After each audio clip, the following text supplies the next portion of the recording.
Hey everybody, welcome back to Tim Travels. I'm your host Terry. So it's my first day being like solo, being a solo sawdust haul guy. So kind of interesting, right? So Friday I had to test out, and I think I mentioned that in my last video where I was up at Gettysburg, and sorry, I'm just gonna, there we go. So I had to test out on Friday, and I go down to the training guy takes me down to my driver manager. He's like, hey, he goes, this is your new guy, and he says, man, I wasn't really expecting you till Monday. And I'm like, okay. He goes, but I'll get you a truck. I finagled a truck because they have all these different what they call profit centers, and trucks belong, as you might imagine, they belong to like that division or that profit center. So anyway, he gives me a truck number, and I'm like, okay. And he says, go over and get the key. So I go over and get the key from the shop. I go out there, it's the wrong key. And then there's this guy that kind of works at the shop. He's not really a mechanic. He's more like a yard guy, I guess I would call him. I don't know his name. But he's like, that truck needs batteries, and I'm like, okay. So I go back. I have to go back and get a different key. I open up the truck, and my driver manager this was kind of weird to me. He's like, yeah, I'm gonna clean the truck out on Saturday. I was like, you're gonna clean my truck? I was like, all right, man. So then he texts me over the weekend, because I was like, all right, well, let me know, because I might come on Sunday night. I might get in the truck Sunday night. He texted me over the weekend. He's like, hey, your truck's not going to be ready. I was like, okay. He goes, here's another different truck number. Get the keys from the shop. And the shop is open 24/7. So I'm like, okay. So then later on, he texts me, I think maybe yesterday. He's like, hey, so that second truck's not going to be ready either. Here's another truck. So I said to my wife, I was like, I ain't going over there Sunday night, because that truck, I guarantee, either it's going to be dirty or it's not going to run. So come over this morning, and my wife comes with me, and yeah, I was right about the dirty part. This truck was nasty. I am not joking. I am not joking when I say this, and I actually do have a picture. But there were like some piss buckets in here, and there was an open pack of Depends. Here's the pack of Depends after I threw it in the dumpster.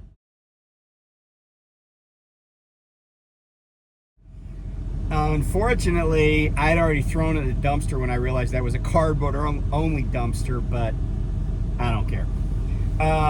Then I had to get a new mattress. My wife and I, because I have a bin of cleaning supplies.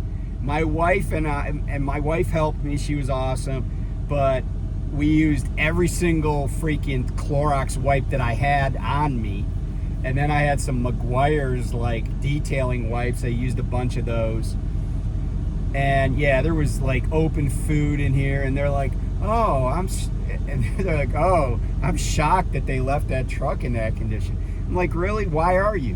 Why would you be shocked? A lot of people do that. I mean, because the truck I was gonna get was like that too. But we got everything solved. I got everything done. He said he'd pay me extra for cleaning. I guess I gotta give my wife that money. So I got down, so I had to bobtail to down from Williamsport, Maryland, down to Winchester, pick up an empty trailer, and now I'm down here in Max Meadows, Virginia. And I do think one thing I will like about hauling sawdust or splinters or whatever you want to call it, people say wood chips. It's not what you think. It's just like, it's like toothpicks. It's like big toothpicks in some cases. And it's really weird how it goes in the trailer, because there's three there's 3 ports on the trailer that are sample ports, you know, and you lift up this little door. And you can have a trailer where it's like one door is just like complete sawdust. And then another door where it's like big toothpicks, you know, shards of wood, all in the same, you know, all being loaded at the same place. But anyway, so I stopped to get a soda, and I called my driver manager. I'm like, hey man, I said, because this load that I'm going to pick up is in Franklin, North Carolina, but because of Hurricane Helene, we can't take the most direct route, which would involve going down I-26. So they want us to go 81 south, 77 south down to Statesboro, yeah, and then go west on 40, and then get off on US 74 to like US 23. And I'm like, hey man, I don't think, you know, given how much time I already messed around today, I don't think I'm gonna get down there tonight, because I didn't want to run out of hours and not have any place to park, even though this is a 48 footer, so I feel like I got a small truck now, 48 foot trailer. So he's like, oh, he goes, yeah, just get down there whenever. And I'm sure there was a little bit of leeway just because it's my first day on the job kind of thing. But yeah, it's like, it's drop and hook on both ends, because all I'm going to do is pick up there, just give them the order number, they'll tell me which trailer to grab. I'm going to grab that trailer, scale it, head back to Winchester, scale it, drop it, get it empty, do the same, maybe do the same thing over again. And I do intend to stay out over the weekend, at least. I think I'm going home on November 8th, so not that long. But we'll see, because maybe, you know, maybe it does make sense to go home. I can actually park in Frederick, Maryland, so I don't even have to park at Williamsport. I can park in Frederick, and that's pretty close to my house. So we'll see. We'll see. I do feel a little sense of urgency to kind of catch up on some stuff.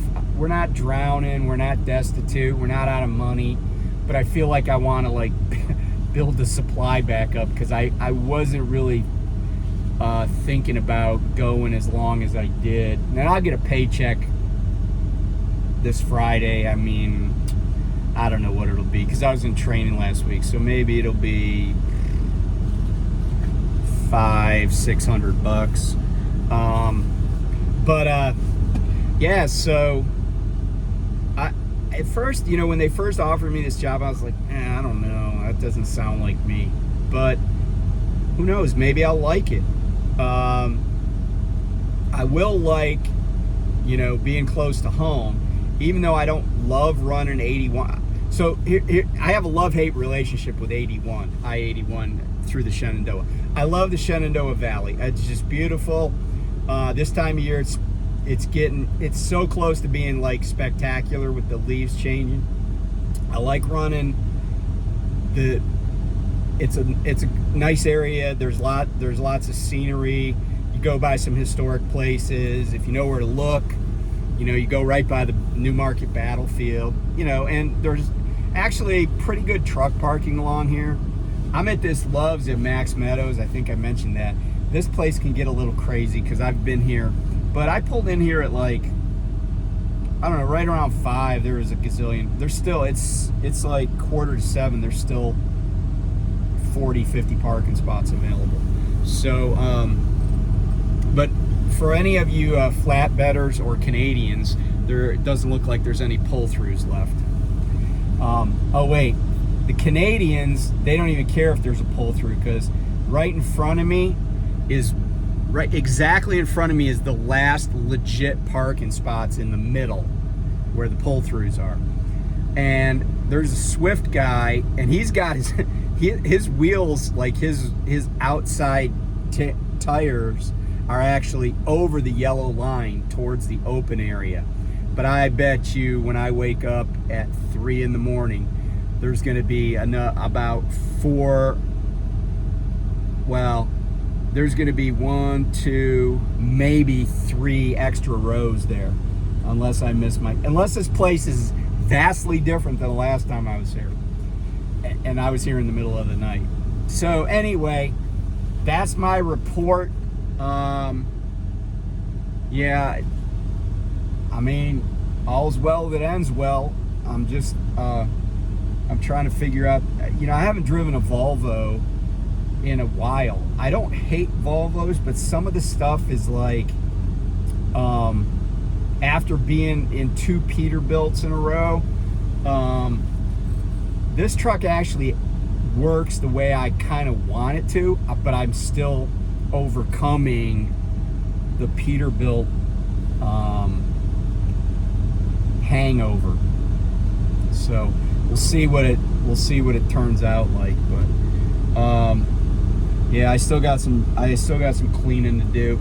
The windows were so bad, like the inside of the windshield was so bad that normally I'd be like, oh, you know, is the inside of the window dirty? And I put my knuckle up there so I don't make a fingerprint. I just usually put my knuckle up there and just like drag it a little bit, and then usually it clears the spot, right? Just my knuckle, not a lot of pressure. But no, it didn't work, and so I was like, oh, I guess that is on the outside. Then later on I was like, maybe not. And then I used my thumb and I pushed harder, and then it moved. So it was like, I'm not sure they ever freaking I'm not sure they ever cleaned anything in here. I still got stuff to do, but I'll get to it. And heck, I don't even know if this truck is going to be mine for very long, because I don't know if it's from the division that I work in, the profit center. So stay tuned. All right. Yeah. I watched Lyle's video. Lyle did a live earlier, and I was like, dude, wrap it up. I got to make a video. So he did eventually wrap it up. And like him, I'm just going to get time to go to bed. All right. Be safe. Talk to you soon. Bye.